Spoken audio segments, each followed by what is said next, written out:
Go ahead there, Evan. All right, you're on. Cool. All right, folks. Well, welcome. Thanks for coming.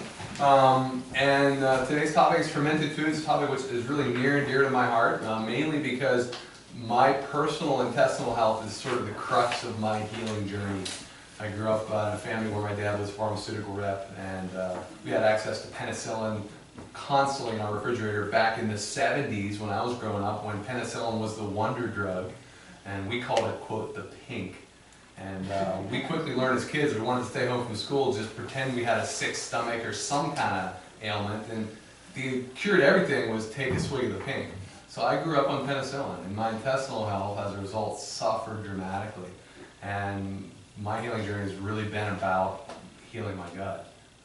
And fermented foods has been a big part of that for me. I mean, I remember when I first started learning about fermented foods, and I first decided to start consuming fermented foods, I started consuming them every day, and within a week I was noticing when I would go run, I like to do a lot of trail running, my endurance was dramatically improved, and we're talking, I felt like twice as strong.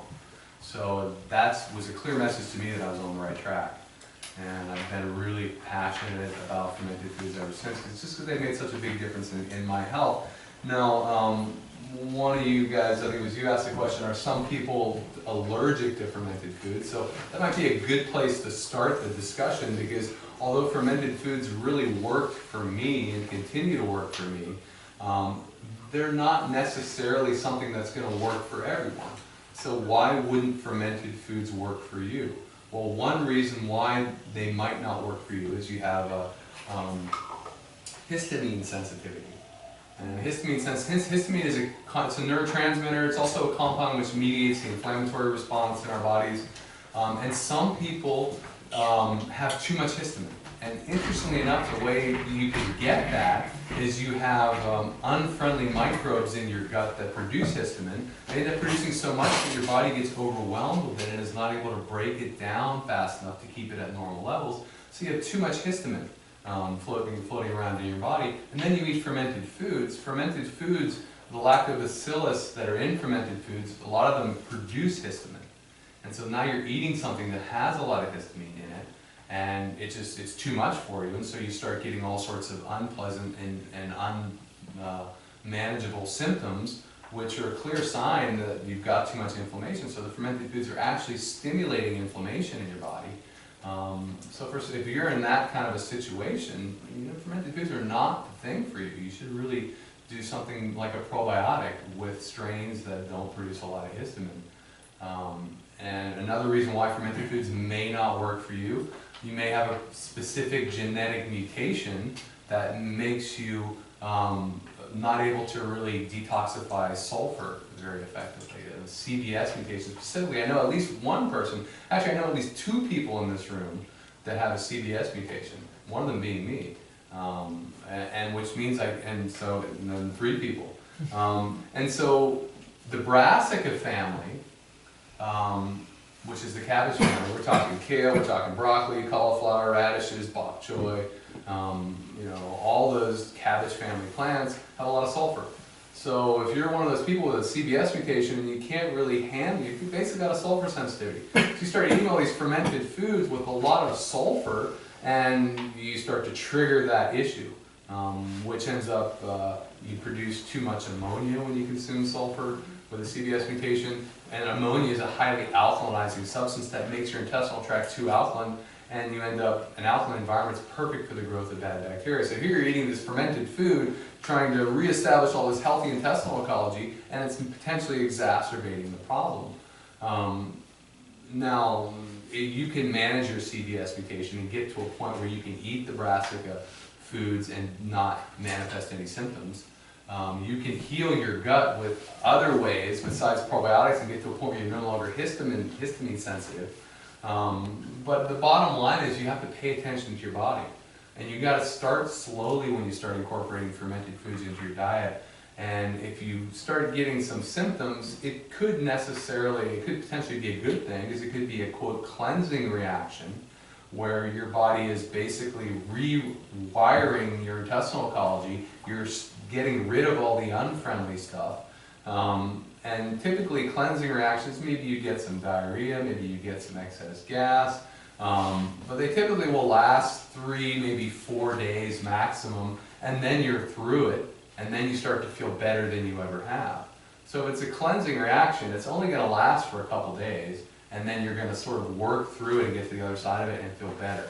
If you are experiencing unpleasant symptoms because when you start consuming fermented foods, and these unpleasant symptoms continue, and it's a week, 2 weeks down the road, and you're still, every time you eat fermented food, you just break out in something, or you just get all this bloating and gas, and you just, obviously something's not working. That's a clear sign you may be in one of these categories where fermented foods for you are not ideal at this time.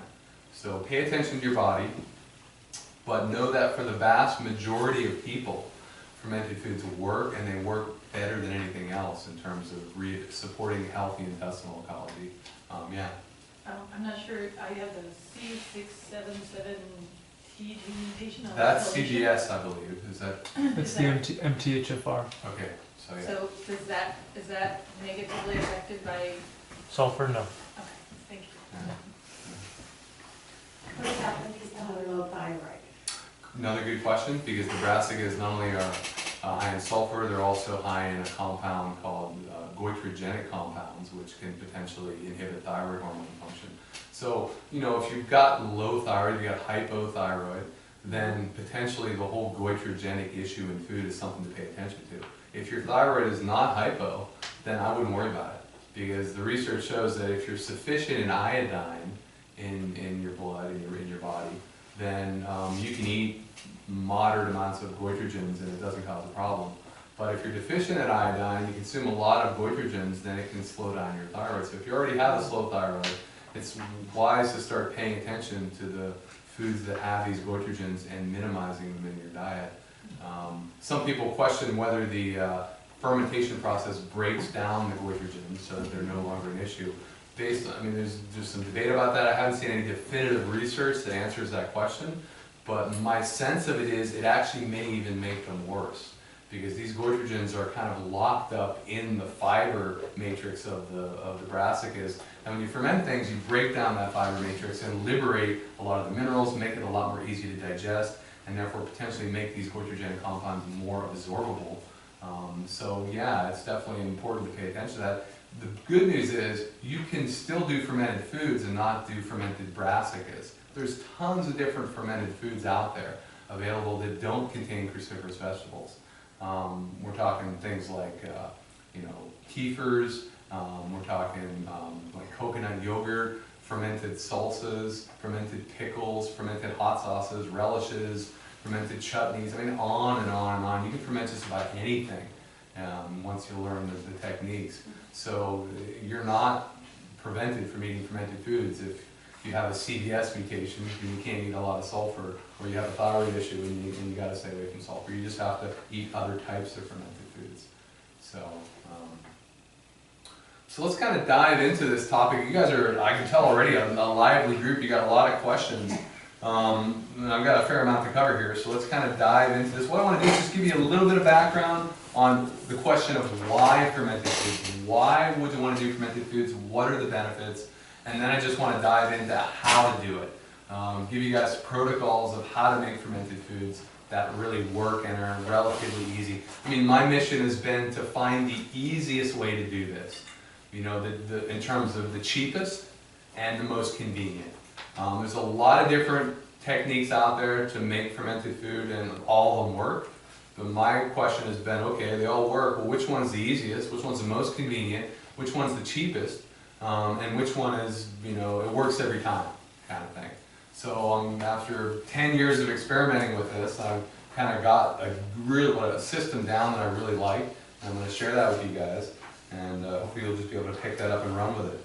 So first of all, the topic of intestinal ecology. One thing that's really important to understand is the foundation of your health is your digestive system. It's really the foundation of your whole health, your body's health. So it's so important to think of your whole GI tract as like a garden, because you've got the densest microbial community on earth living in your intestinal tract. You've got like 100 trillion bacteria living in your gut if you're healthy.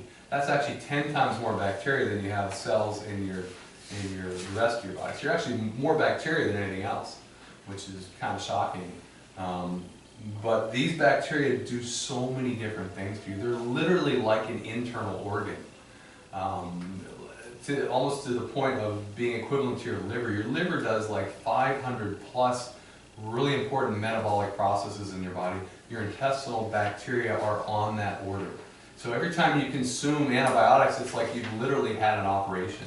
You've removed a very important internal organ that's doing hundreds of really important things for you. And it's important to, I'm not saying you shouldn't take antibiotics, sometimes antibiotics are really beneficial and they're necessary and they can save your life and they can actually get you further down your healing journey than if you wouldn't have done it. But you got to really understand that it's so important to follow up that course of antibiotics with a protocol to rebuild the health of your inner garden. So you've got to become a gardener. Really, you've got to start to think of your intestinal tract like a garden, and you've got to become a gardener. Or I like to say you've got to become a fermentation nerd. You don't necessarily have to become a fermentation nerd, but it's very good to become a fermentation nerd because eating fermented foods for most people is just such a great way to support your intestinal health. And intestinal health is literally the foundation of your whole body's state of health. So if your intestinal health goes south, that's the beginning of degenerative disease. And typically, any good practitioner, when you're working with some kind of degenerative disease, they're going to address the intestinal health as a way to really hit that at its core, the actual cause. And there's certainly plenty of other causes besides intestinal with degenerative disease often, but it's almost always a part of the puzzle that really needs to be supported. So becoming an intestinal gardener is very wise. Some of the things that these bacteria do for you, well, they've got like 12 different functions. There are hundreds of things that these bacteria do. I just collected 12 and wrote them down here for you. So I'll just go through a few of them. Actively involved in the digestion and absorption of your food. They produce a number of enzymes that break down carbohydrates, proteins, fiber, and fats. You're not going to digest your food effectively if you don't have good intestinal bacteria, good intestinal ecology, I like to say. And the intestinal ecology, what's the definition of a healthy ecology in nature? Biodiversity. You know, if you go into an old growth forest, the way to define old growth is biodiversity. The more diversity of life you have in that forest, the closer it is to old growth and the more healthy and vibrant it is. It's the same thing with our gut.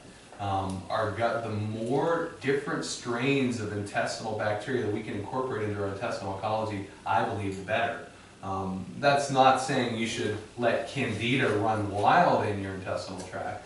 I mean, a healthy intestinal ecology contains about 85% lactic acid producing bacteria. And the other 15% are things like E. coli and candida and, you know, maybe even a little bit of strep bacteria and whatnot.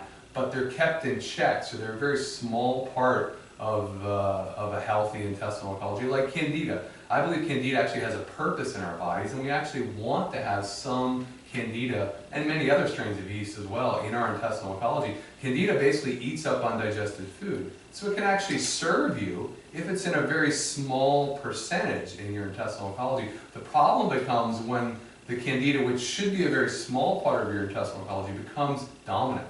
It's not supposed to be dominant. And it becomes dominant if you're, one of the ways is eating a lot of sugar. Another way is if you're not digesting your food well, because what does candida love to do? Eat up undigested food. So if you want to address candida, you've got to address your digestion and really optimize your digestion of food. And then you start to starve out the candida, right? Because everything that's coming down now has been digested. Candida doesn't have anything to eat. So this is really important to have an intestinal ecology that's balanced and healthy, that has a lot of biodiversity in it. You want to, these intestinal bacteria improve the bioavailability of many important micronutrients in the body, such as zinc, iron, phosphorus, all the B vitamins, calcium, copper, magnesium. You're not going to really absorb your nutrition properly if you don't have a good, healthy intestinal ecology. They help to manufacture a variety of nutrients that are really important for our health, like a lot of the B vitamins.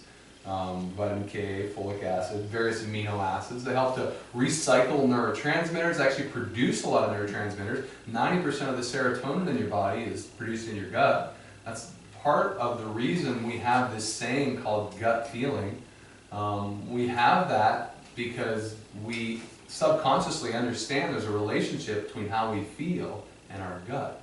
And serotonin, just as one example, is a quote, feel-good neurotransmitter that helps you stay calm and relaxed and just promotes a general sense of well-being.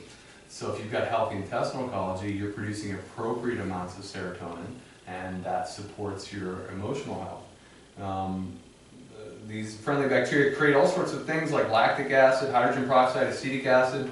These various organic acids are toxic to the unfriendly microbes, and so that they keep the unfriendly microbes in check.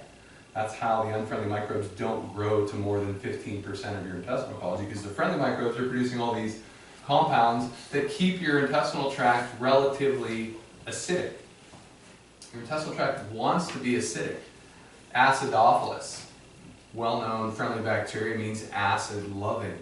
So you really want a slightly acidic environment in your intestinal tract so that the lactic acid-producing bacteria can thrive. That's the environment they love.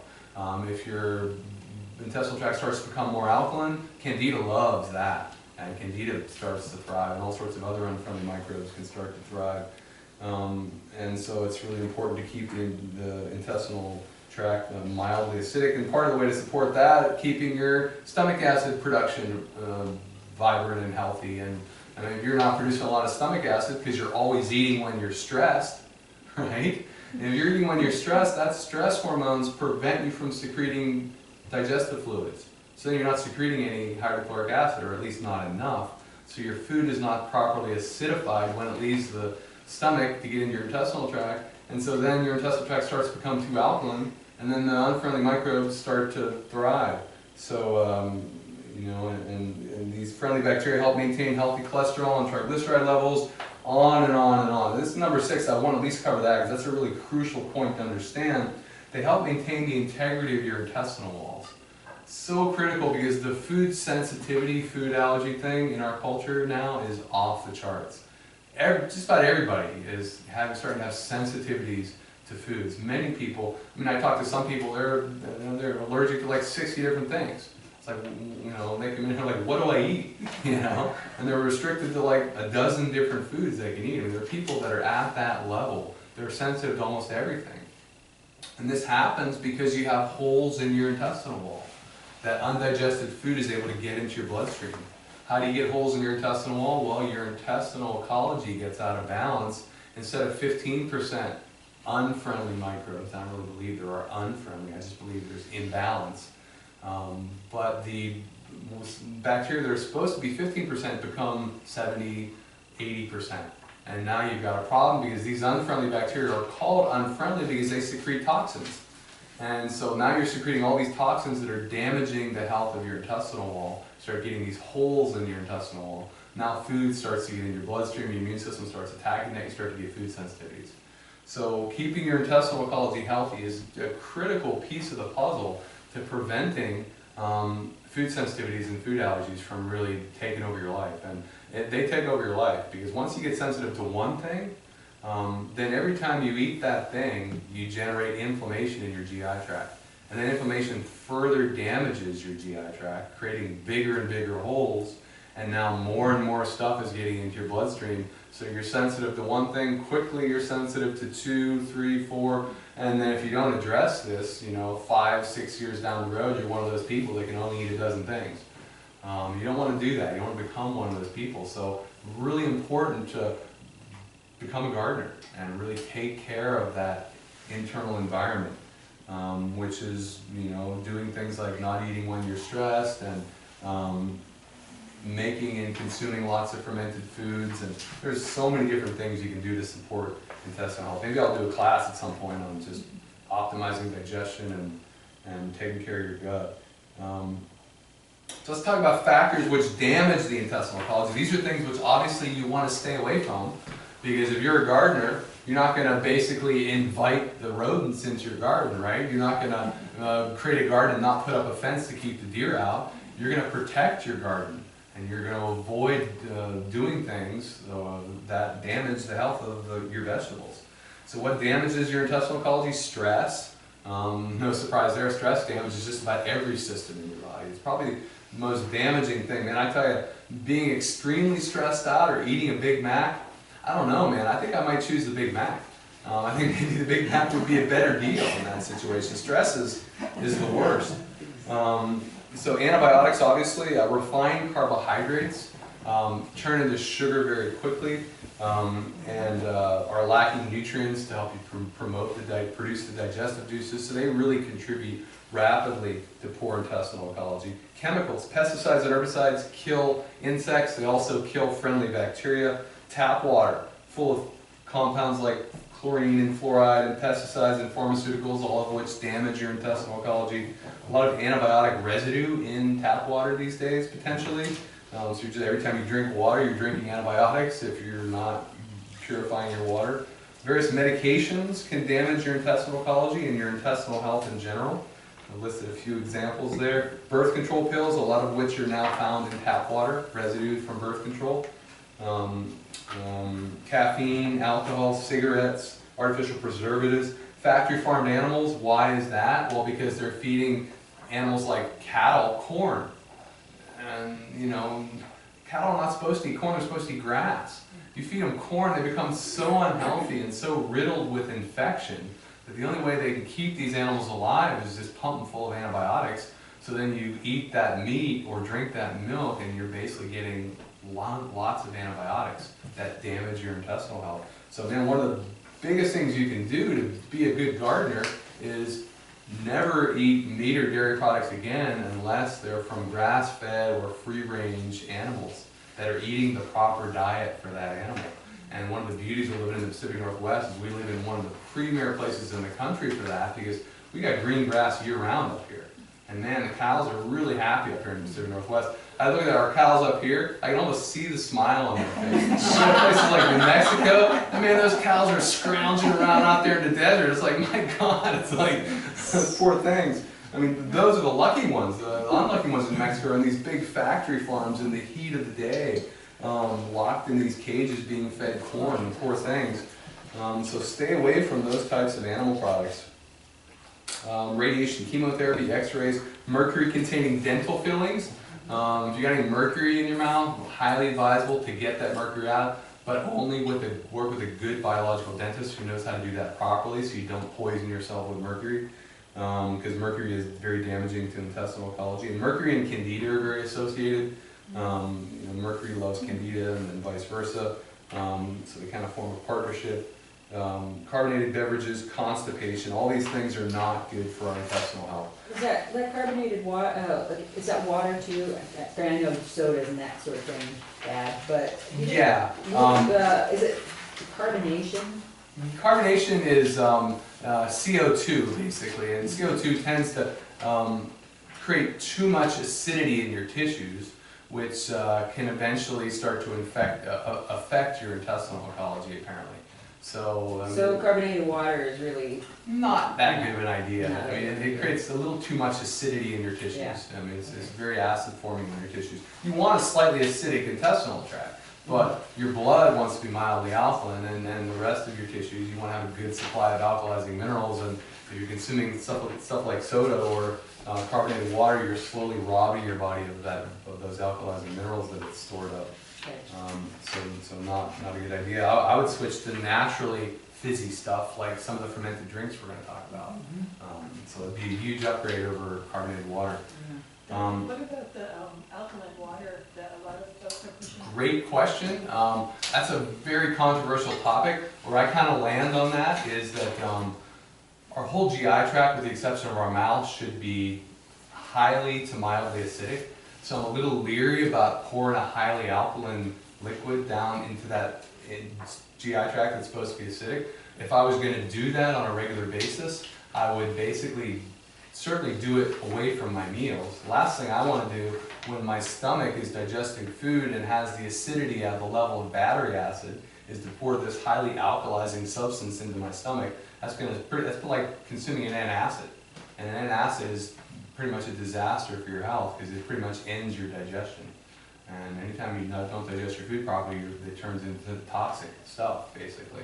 So digestion is critical. So my sense with the alkaline water, some people can benefit if they're highly acidic in their tissues. They don't have a good buffer of alkalizing minerals stored up for maybe a month or so, just to get their body moving in the right direction, realkalize things a bit. It might work for them, and certainly there's a lot of case study or stories out there of people who have had a lot of great benefits with alkaline water. But I think long-term consumption, you can start to run into some problems. For that reason, you're alkalizing in an area of your body that should be potentially slightly acidic. So I'm a little hesitant to recommend long-term consumption of alkaline water for that reason.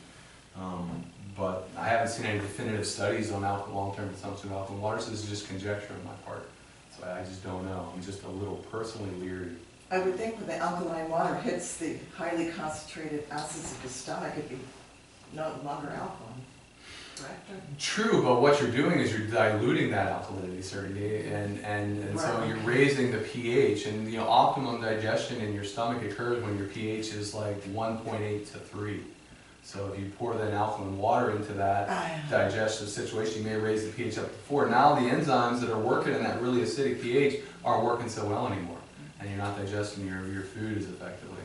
So if you're going to do it, at least do it on an empty stomach, so it's not going to interfere with your digestion. Okay, so let's talk about how to rectify some of these problems that we're coming up with here. So first of all, probiotics. I love probiotics. Probiotics are super convenient. What a blessing we have these, basically magic in a pill, would be one way of describing them. Probiotic supplements. Getting the friendly guys back into your intestinal tract. But think of it this way, you have 100 trillion bacteria in your gut. Let's suppose 80% of those are, quote, unfriendly. Now you take a probiotic supplement that maybe, if it's a super high potency one, might have 100 billion friendly bacteria. So you're sending 100 billion friendly guys up against potentially 800 billion or 800 trillion or 80 trillion unfriendly. They're going to get destroyed. So it's not really a fair fight. We don't really have probiotic supplements that are able to win that battle completely. Just an FYI, Dr. Mercola has been, I don't know if you guys are familiar with him, he's a fairly famous alternative medical doctor. He's been doing some experiments with some fermented foods that he's been making. He's found through testing that when he makes fermented foods well, when they're well done, a serving of fermented foods, maybe like a handful of sauerkraut, can have multiple trillions of friendly bacteria present. And the fermented foods have the medium that the probiotics were grown in. And because of that, these probiotics are secreting lactic acid, acetic acid, hydrogen peroxide, all these things which are toxic to the unfriendlies. So when you eat a good serving of properly fermented food, you're potentially sending trillions in to battle the trillions of the bad guys. And the good guys have at their disposal all these compounds that they've secreted into the medium of the sauerkraut or wherever you're fermenting that will destroy the bad guys. So it's a superior way to support your intestinal health, in my opinion. And that said, I think fermented probiotics are a great thing. It's just that fermented foods are better, basically. Unless you've got a histamine intolerance, then obviously you want to go with probiotics. You've got to learn how to make probiotics properly, which is what I'm going to teach you today, and then you can get these incredibly potent probiotics coming into your gut every day. I think that's pretty much, and fermented food makes the foods more digestible. Some of the brassicas, for example, like broccoli, cauliflower, pretty hard to digest in a raw state. You ferment those things, they're super easy to digest. You ferment a seed or nut, do you ever eat a handful of almonds? And for me, that just sits in my stomach and it just feels really heavy. You ferment those almonds into a seed cheese, and man, you could eat that same quantity and it would just be like a piece of fruit. You hardly would even recognize you're digesting, because the nutrients get pre-digested. The bacteria break down the macronutrients, so things are already digested for you, basically. So it's very easy on your digestion because the things are pretty much digested for you. So let's talk about some protocols of how to accomplish fermenting vegetables. So I've got a variety of containers up here. that you'll find in a variety of places advertised. And a lot of different companies make these and typically tend to market theirs as the best. And so based on my experience, I'm going to give you some recommendations on what I found to be the best. I noticed you don't have your almond seed cheese recipe Yes. in here. Yeah, well, okay. Good point.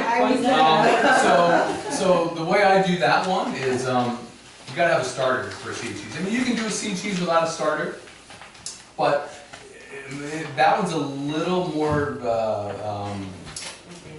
yeah, it's a little more tricky, and it can go bad. It goes bad more often than I would like, than properly ferments. So I like to have a starter when I do a seed cheese. So I will blend up a water kefir, for example, which is one of the recipes in your recipe section, with seeds in a blender to form a nice creamy sauce, and then pour that in a bowl and just let it sit for 8 to 12 hours, and you've got seed cheese. You can make Rejuvelac as your starter for that. Rejuvelac's basically fermented wheat berries. Obviously, if you're gluten intolerant, that would be a good idea. You can make a quinoa Rejuvelac too. Rejuvelac is basically just a fermented grain beverage. You just soak sprouted grains in water for about 3 days. It ferments into this lactic acid producing bacteria rich substance that can use as a starter to blend up your seed in a blender to make that creamy sauce, and then just put it in a bowl with a lid over top of it and let it ferment for 8 to 12 hours, and you got seed cheese. And you can put that seed cheese through a nut milk bag or a cheesecloth and squeeze it to squeeze out the liquid, and your cheese becomes a little more like a spreadable thing. Instead of a sauce you could pour, it becomes more like cream cheese. So depending on what consistency you like of your seed cheese, you can squeeze as much water out of that as you want. And if you want something that you can drink, then you just leave it with all the water in there. So. Is that squeezed out liquid worth drinking? Totally, yeah, That's, because it's full of good stuff, full of good yeah. bacteria. Because bacteria need water, so as you squeeze out the liquid, the bacteria that are present in your seeds don't have as much water to basically get their life processes going, so it slows down their whole metabolism, and the seed cheese will last a little longer than if you leave the water in there.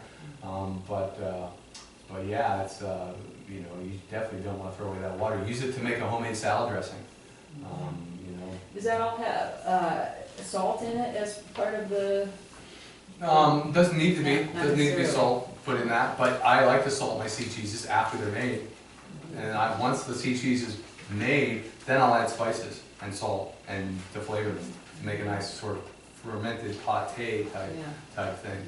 I don't typically do the fermentation with the seeds in it because some of the spices like turmeric and garlic are somewhat antimicrobial and can inhibit the fermentation process. So I like to add those after the fermentation has happened, and typically the bacteria at that point are strong enough they can handle a little bit of garlic without getting leaked. So. Do you have a recipe book that you can recommend? For fermented foods? Yeah. Yeah, none of the ones I've seen are like the Bible of fermentation. You got to go get that one kind of thing. There is Sandor Katz. I really like him. He's put out a book called Wild Fermentation.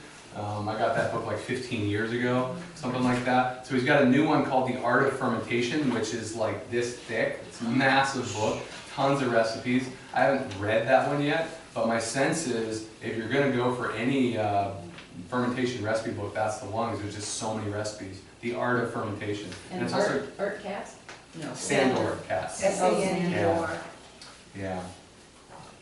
So let's dive into this, how to do fermentation. First of all, I want to just give you the basic principles of fermentation. Then we're going to talk about the fermentation containers, and you can decide which one you want to choose. So the basic principles are, you got a fermentation notes here. I think it's the third page. The first principle is oxygen works against lactic acid fermentation's anaerobic process. So to ferment your vegetables properly, or fruits, you can ferment fruits, so you can ferment seeds, nuts, there's all sorts of different things you can ferment. But to do that process properly, it needs to be somewhat anaerobic. That means not in the presence of oxygen. These bacteria thrive best when there's no oxygen present. Seed cheeses you can get away without worrying about this much. but the fermented vegetable recipes, you definitely want to have an anaerobic environment. So, and the other principle to be aware of is you want to make a brine. That's principle number 2. Salt helps lactic acid bacteria win the microbial race. So when you chop up your vegetables and put the liquid in there and start the fermentation process, there's all sorts of bacteria floating around. Some of them good, some bad bacteria, just floating around in the air and already present on the vegetables that you're chopping up. So what you do is you make a brine, which is basically salt water. Because interestingly enough, salt inhibits the growth of the unfriendly bacteria, but the lactic acid bacteria at moderate concentrations of salt in the water can still thrive. So that sets up your environment so only the friendly guys can grow, basically. And the concentration to use, generally 1.5 tablespoons of salt per quart of water works well for just about everything. Pickles, you might want to go a little bit more concentrated brine, 2.5 tablespoons of salt per quart of water if you're going to make fermented pickles. Do you think sea salt versus an iodized salt? Great question. I would definitely go with sea salt because sea salt has a lot of minerals. Iodized salt is typically refined salt with iodine added. And just like any living thing, bacteria need minerals to thrive. So you definitely want minerals in your salt. So use healthy salt, definitely. Celtic salt, real salt, that's a brand out of Utah. Himalayan salt, these are 3 brands of unprocessed, unheated salts which are loaded with minerals. So pick one of those and use that. Point number 3, there's an art to fermentation. These 4 qualities, temperature, cleanliness, quality, and the 4th one, love, are really important for the health of your fermenting vegetables. You know, there's a people, the Cherokee people in South America, who used to view the time of fermentation as the birth of the good spirit. So to birth the good spirit, you've got to be in good spirits yourself. And that's really important because, you know, you've got a high liquid substance here fermenting, and water absorbs energy. So if you're in a really bad space and you're chopping up your veggies, man, that's going into that water, and it's going to be really hard to have a really friendly fermentation happening. So make sure when you're making your fermented foods, you're in a happy space, because that's going to go into your fermented food and promote a really happiness supporting bacterial growth. And then every time you eat that fermented food, you're going to get the benefit of that really good space you were in when you made it. Temperature, you want to keep the temperature somewhere between 70 and 90 degrees, and honestly, 60, I've even fermented in like 50-degree temperatures. It happens much more slowly at those temperatures, but I think the ideal temperature is right around 65 to 75 probably. I've actually, since I wrote this 70 to 90, I've actually begun to feel that colder temperatures are a little bit better. Those above 80 degrees and things just start to get going too fast, and it can get a little bit out of control. So I'm erring more on the side of the colder temperatures these days. Like I said, I used to ferment when I first started. I lived at 8,000 feet in Colorado in a room that didn't have heat. We had a wood stove, and at night, when I'd wake up, I would, see my breath in the morning. That's when I started doing fermentation. So I created a little cardboard box with a light in it for heat, and put my fermentation crock in there, and it stayed warm enough to actually do some fermentation. But definitely, probably 55 degrees in that box at night, I'm guessing, and my ferments came out really well. So don't be afraid if it gets a little cold in your house. I like to use wild fermentation, it's called. Wild fermentation is for fermenting your foods without a starter. If you use a starter, you're sort of driving the fermentation in the direction of the bacteria present in your starter kit. I personally like to avoid that when I can, because if you let the ferment be accomplished wild, in other words, whatever bacteria are floating around in your ecosystem and environment are what end up dominating, the friendly ones floating around in your ecosystem are what end up dominating, then you end up with a fermentation that is very supportive of helping you adapt to your local home ecosystem. Because bacteria communicate with each other. And if you're taking all the bacteria from your local ecosystem and getting that into your intestinal ecology, they're going to actually be in communication with your other bacteria, and you will actually learn from that. Those bacteria are going to be able to communicate information that your immune system is going to be able to use to actually become stronger and become more adapted to your local ecosystem. So it's really good to do wild fermentation, because then the bacteria that ferment are what is in your ecosystem. That makes your immune system more intelligent. And for optimum health, eat a variety of fermented foods. Don't just like, okay, I learned how to make sauerkraut, now I'm just going to make sauerkraut 24/7, eat it every day for the rest of my life. Sauerkraut's great, but you know, like we said, the optimum intestinal ecology is one which mirrors nature, which has a maximum biodiversity. So it's really good to get all different types of fermented foods coming in. So mix and match them. You know, I've got sometimes 3, 4, sometimes even 5 kitchen experiments percolating in my kitchen counter. Little things popping and whatnot as the container burps, which I'll talk about.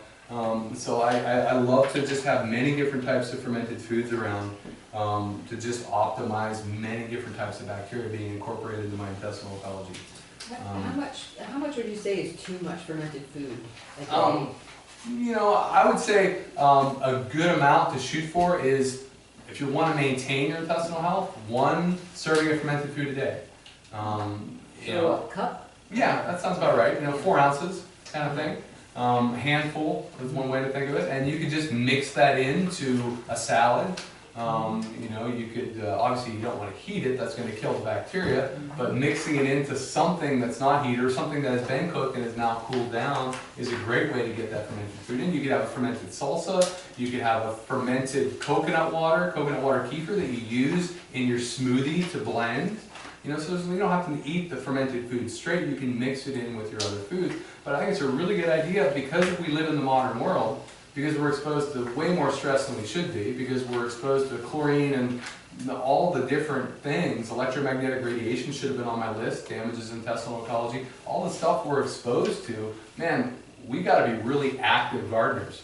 And so fermented food every day, I think, is a good rule of thumb. If you're trying to heal from a disease, if you've got really serious intestinal issues, then, you know, as long as you're tolerating fermented foods every day, well, I'd eat fermented foods every meal. And that can get pretty expensive if you're just going to the health food store and buying the fermented foods there. So that's why taking a class like this and learning how to do it is really good. You're going to save a lot of money. And you can eat bigger portions because you can make the stuff for cheap, right? So it's definitely the way to go. So that's just some basic principles. Now let's talk about these different types of containers. So one thing that's kind of good to know, and I did not follow this. This is a little sauerkraut made out of red cabbage that I made at home. And notice the color. See how it's like neon? You see it, the colors of your ferment turning neon like that, you know it's a good ferment. Because whatever you ferment, it just turns bright really quickly if it's a good ferment.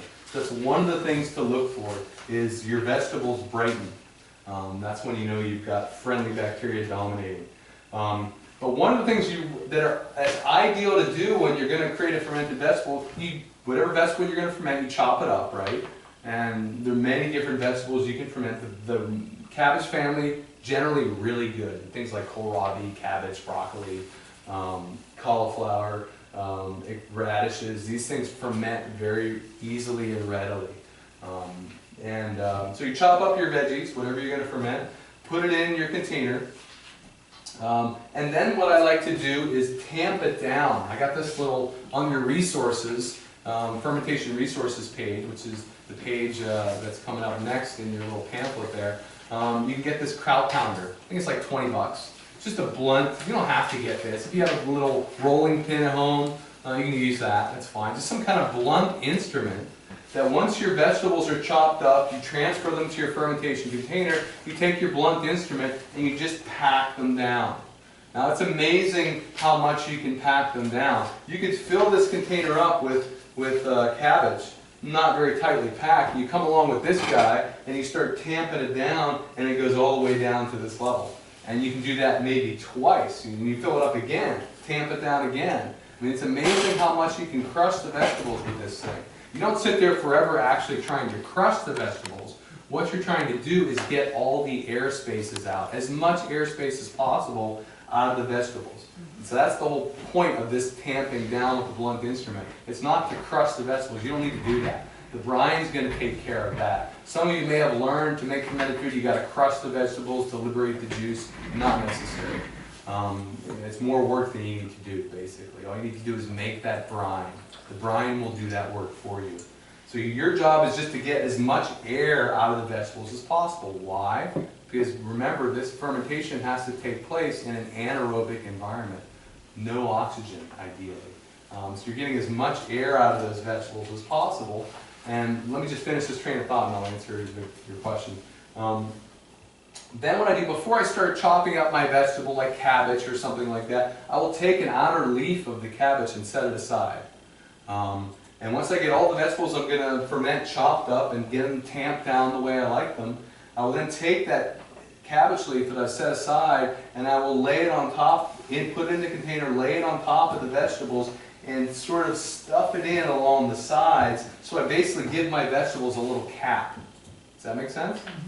And the purpose of that cap is to hold the vegetables below the brine that you're going to pour in, to prevent any floaties. I've got a few floaties here because on the trip over it was jostling around in my car and a few cabbage areas sort of broke loose of this little top leaf that I've got here. But if you just leave this on your cabinet and don't jostle it around, you'll effectively prevent floaties from happening.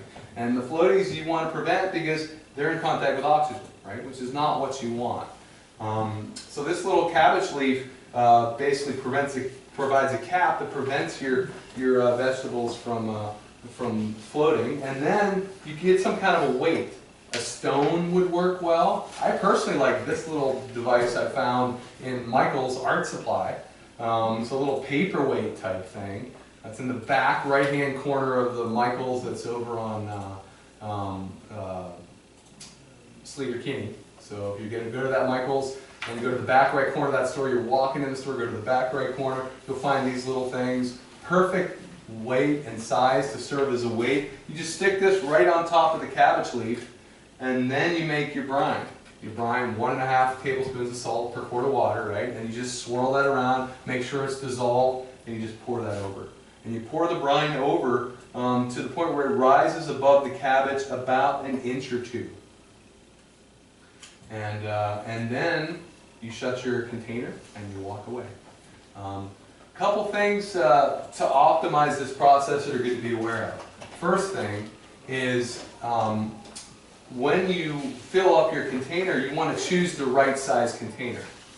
You don't want to choose a container that's too big, you don't want to choose a container that's too small. You want to choose a container that's the right size. So the right size container is a container where the vegetables come up to about 2/3, fill up the container about 2/3 full.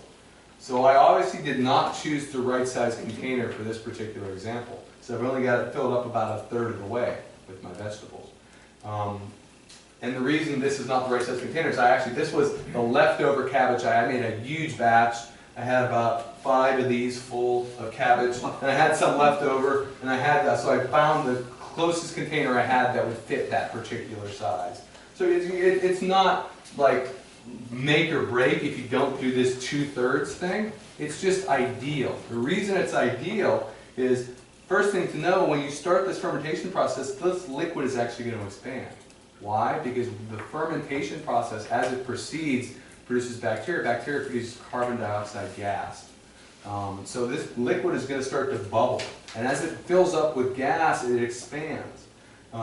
So if you fill your vegetables up to here and put your brine up to here, as this expands, it's going to expand to the point where it's coming out the sides and just pouring all over your kitchen countertop. So you don't want to fill it too full. You want to leave it 2/3 is about right, you know, for the fill level, so it doesn't expand past the capacity of the container.